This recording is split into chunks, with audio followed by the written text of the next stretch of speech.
नमस्कार। आज के इस वीडियो में हम देखेंगे हाल ही में जो सीजीपीएससी प्यून की भर्ती परीक्षा आयोजित होने वाली है उससे संबंधित महत्वपूर्ण प्रश्न। तो चलिए शुरू करते हैं। पहला प्रश्न दिया है, निम्न में से कौन सा नृत्य गोंड एवं बैगांव द्वारा दशहरा के अवसर पर किया जाता है? इसका आंसर होगा बिल्मा। बिल्मा नृत्य, ऑप्शन ए इसका सही आंसर होगा। बिल्मा नृत्य गोंड और बैगांव द्वारा किया जाता है। दूसरा प्रश्न, किस आंदोलन के दौरान माखनलाल चतुर्वेदी को ओजस्वी भाषण देने के कारण गिरफ्तार कर लिया गया था? तो इसका आंसर होगा ऑप्शन सी, असहयोग आंदोलन। 1920 में जब असहयोग आंदोलन हुआ था तब माखनलाल चतुर्वेदी को गिरफ्तार कर लिया गया था।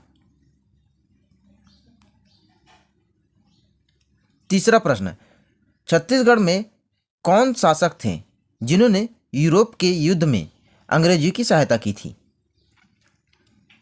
तो इसका आंसर होगा ऑप्शन ए, रुद्र प्रताप देव। छत्तीसगढ़ के एकमात्र ऐसे शासक थे जिन्होंने यूरोप के युद्ध में अंग्रेजों की सहायता की थी, जिसके फलस्वरूप अंग्रेजों ने इन्हें सेंट ऑफ जेरूसलम की उपाधि से नवाजा था। रुद्र प्रताप देव। चौथा प्रश्न, कौन सी नदी है जो छत्तीसगढ़ और उड़ीसा के बीच सीमा रेखा का निर्धारण करती है?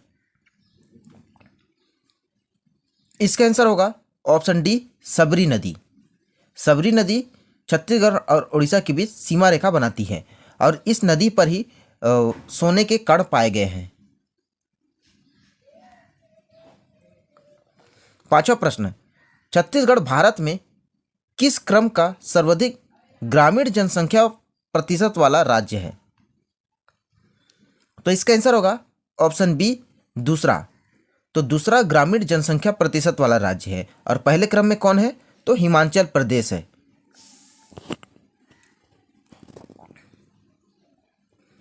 छठवां प्रश्न, छत्तीसगढ़ राज्य भाषा दिवस कब मनाया जाता है? इसका आंसर होगा ऑप्शन डी, 28 नवंबर को छत्तीसगढ़ राज्य भाषा दिवस मनाया जाता है। सातवां प्रश्न, 1924 में पहली बार किस संगठन के द्वारा छत्तीसगढ़ राज्य बनाने की मांग की गई थी? तो इसका आंसर होगा ऑप्शन बी, रायपुर जिला परिषद द्वारा।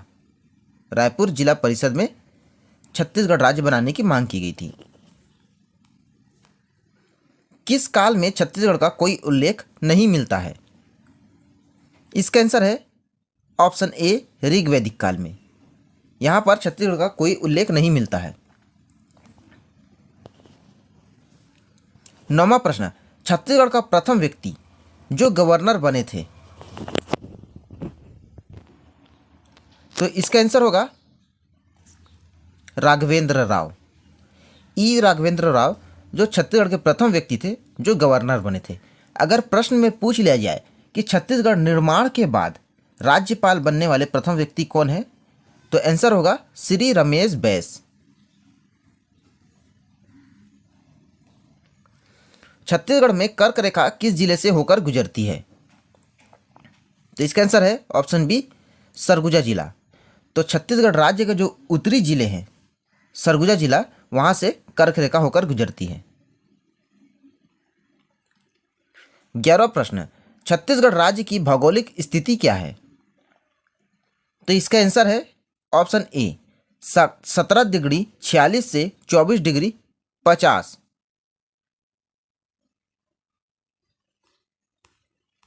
छत्तीसगढ़ राज्य का कार्यपालिक प्रमुख कौन होता है?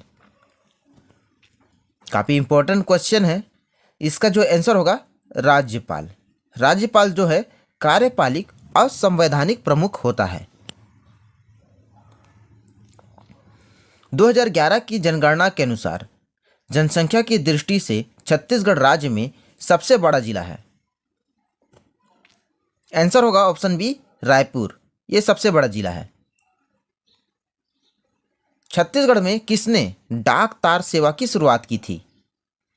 तो किसने जो डाक तार सेवा की शुरुआत की थी? इसका आंसर होगा कैप्टन सैंडिस। इन्होंने डाक तार सेवा की शुरुआत की थी। पट्टा मत लो तथा कर ना दो आंदोलन चलाया था। पट्टा मत लो तथा कर ना दो आंदोलन चलाया था ठाकुर प्यारे लाल सिंह ने। इन्होंने पट्टा मत दो तथा कर ना दो आंदोलन चलाया था। 16वां प्रश्न है, निम्न में से कौन सा सत्याग्रह है जिसकी शुरुआत स्थानीय आदिवासियों द्वारा की गई? बाद में इसका नेतृत्व जो है नरसिंह प्रसाद अग्रवाल द्वारा किया गया। तो इसका आंसर होगा ऑप्शन ए, मोहबाना जंगल सत्याग्रह। ये कहाँ पर हुआ था? तो दुर्ग में हुआ था 1930 में। संजय गांधी परियोजना किस परियोजना का परिवर्तित नाम है? तो इसका आंसर है ऑप्शन सी, खारंग परियोजना। ये खारंग नदी पर बना हुआ है बिलासपुर में, जिसका नाम परिवर्तित करके संजय गांधी परियोजना रखा गया है। किसान समृद्धि योजना किससे संबंधित है?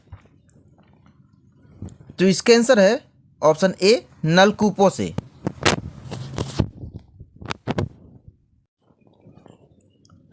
अगला प्रश्न है, छत्तीसगढ़ में कुल कितने क्षेत्रीय वन वृत्त हैं? तो इसका आंसर है ऑप्शन डी, 6 क्षेत्रीय वन वृत्त है। छत्तीसगढ़ में फूलों की घाटी कहाँ पर स्थित है? तो ये कोंडा गांव में है, केशकाल घाटी, जिसे फूलों की घाटी भी कहा जाता है।